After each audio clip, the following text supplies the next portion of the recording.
তোরা যদি ভিডিওটি ভালো লেগে থাকে প্লিজ আমার চ্যানেলটি যারা এখনও ফলো করোনি তো প্লিজ প্লিজ প্লিজ ফলো করে দিও। আর যারা ইউটিউবে দেখবে তারা প্লিজ সাবস্ক্রাইব করে দিও। আমার রেসিপিটা কেমন লাগলো লাইক কমেন্টে জানিও আর লাইক করে দিও। আর যদি তো হ্যালো বন্ধুরা, আজকে আমি তোমাদের সঙ্গে একটা নতুন ভিডিও শেয়ার করতে যাচ্ছি। তো এই ভিডিওটা আমি অনেক দিন পর করছি। এরকম ধরনের ভিডিও আমি করা বন্ধ করে দিয়েছি, কারণ আগে করতাম তো কিছুদিন হয়েছে একটু অসুবিধা হয়েছে বলে আমি বন্ধ করে দিয়েছি। তো আজকে আমি তোমাদের জন্য একটা নতুন রেসিপি, নতুন নয় এটা পুরনো রেসিপি, কিন্তু আমার কাছে আজকে অনেক দিন পর, তাই আমি ভাবলাম যে তোমাদের কাছে একটু শেয়ার করে দিই। হ্যাঁ, তো বন্ধুরা তোমরা আশা করি ভালো আছো, আমিও ভালো আছি। সব সময় তোমরা সবাই ভালো থাকো, সুস্থ থাকো, এটাই আমি চাই, ভগবানের কাছে এটাই প্রার্থনা করি। তো আজকে দেখতে থাকো, আমি একটা নতুন রেসিপি নিয়ে আসছি। রেসিপিটা তোমাদের সবার সঙ্গে শেয়ার করব, কিন্তু এখন বলবো না কি রেসিপি, অ্যান্ডে দেখাবো। তো সঙ্গে থাকো, আসছি আমি। তো দেখো এখানে আমি সব রকম মশলা রেডি করে নিয়েছি, এখনও বাটা হয়নি মশলাগুলো, তবে আমি দইটা এখানে ফাটিয়ে নিয়েছি আর মাছটাও এখানে ধুয়ে রেডি করে নিয়েছি। কি কি হবে তোমরা আশা করি দেখে বুঝতেই পারছো। তো আমি বাটতে শুরু করে দিচ্ছি।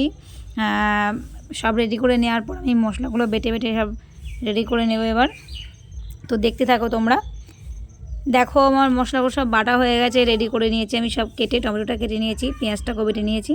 তো এবার আমি ওই হলুদ মাখিয়ে দিয়েছি মাছটার মধ্যে। এবার আমি তেলে ভাজবো মাছটাকে।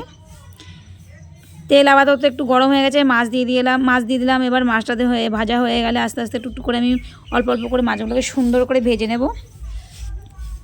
এবার আমি ফোড়ন দিয়ে দিলাম, গোটা গরম মশলা আর তেজপাতা। ফোড়ন দেওয়া হয়ে গেল, ভালো করে ফোড়নগুলোকে ভালো করে নাড়া করে নিতে হবে। তো এর মধ্যে আমি একটু হালকা পাঁচফোড়ন দিয়ে দিয়েছি। এবার তার মধ্যে পেঁয়াজটা দিয়ে দিলাম। পেঁয়াজটা দেওয়া হয়ে গেল, পেঁয়াজটাকে এবার লাল লাল করে হালকা করে একটুখানি নাড়া করে ভেজে নেব।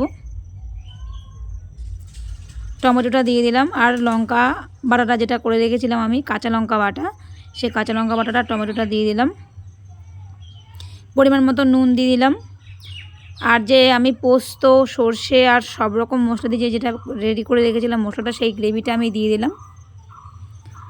একটু সামান্য জিরে গুঁড়ো, সামান্য একদম সামান্য জিরে গুঁড়ো আর একটু হালকা কাশ্মীরি লঙ্কা গুঁড়ো কালার হওয়ার জন্য একটু দিলাম, সাথে একটু হলুদ দিলাম সামান্য পরিমাণ মতো। তো মশলাটাকে আমি কষানোর জন্য একটু ঢেকে দিয়েছি। এবার তেল ছেড়ে দিয়েছে, দেখতেই পাচ্ছ তোমরা, তেল ছেড়ে দিয়েছে। ভালো করে নাড়া করে ভাজতে হবে। তো সামান্য ছিটে ফোটা একটু চিনি দিয়ে দিলাম আমি। এবার ফাটিয়ে রাখা টক দইটা আমি দিয়ে দিলাম। এবার এই টক দই দিয়ে এই মশলাটাকে ভালো করে কষাতে হবে আস্তে আস্তে, অল্প আগুনে, ধিমে আগুনে, খুব জোরে আগুন দেওয়া যাবে না, খুব একবারে লোতেও করা যাবে না। তো মিডিয়াম ফ্লেমেতে আমি আগুনটা দিয়ে আমি মশলাটাকে ভালো করে কষিয়ে নিলাম যতক্ষণ তেল না ছাড়ছে আবার পুনরায়। তো দুটো কাঁচা লঙ্কা আমি আবার দিয়ে দিলাম এর মধ্যে। এবার যে যেমন খাবে সে সেরকম পরিমাণেই মানে ঝোলটা রাখবে, কেউ মাখাও করতে পারে, কেউ ঝোলও রাখতে পারে মিডিয়াম মতো। তো আমার যেরকম দরকার আমি সেরকম করেই এটার মধ্যে ঝোল দিয়ে দিয়েছি। তো এবার মাছগুলো দিয়ে দিলাম। এবার আমি একটু আগুনের ফ্লেমটা একটু জোরে দিয়ে দিলাম, জোরে দিয়ে এবার আমি এটাকে ভালো করে রেডি করে নিলাম। তো দেখো আমার দই কাতলা, এটা হলো দই কাতলা রেসিপিটা আমার রেডি। তো বন্ধুরা তোমাদের যদি রেসিপিটা ভালো লেগে থাকে তো প্লিজ বাড়িতে একবার ট্রাই করে দেখতে পারো, দারুণ লাগে, দারুণ অসাধারণ। তোমরা যারা এর মধ্যে ধনেপাতা খেতে চাও সে দিতে পারো, আর এটাকে না দিলেও ভালো লাগবে, দিলেও ভালো লাগবে, না দিলেও ভালো লাগবে।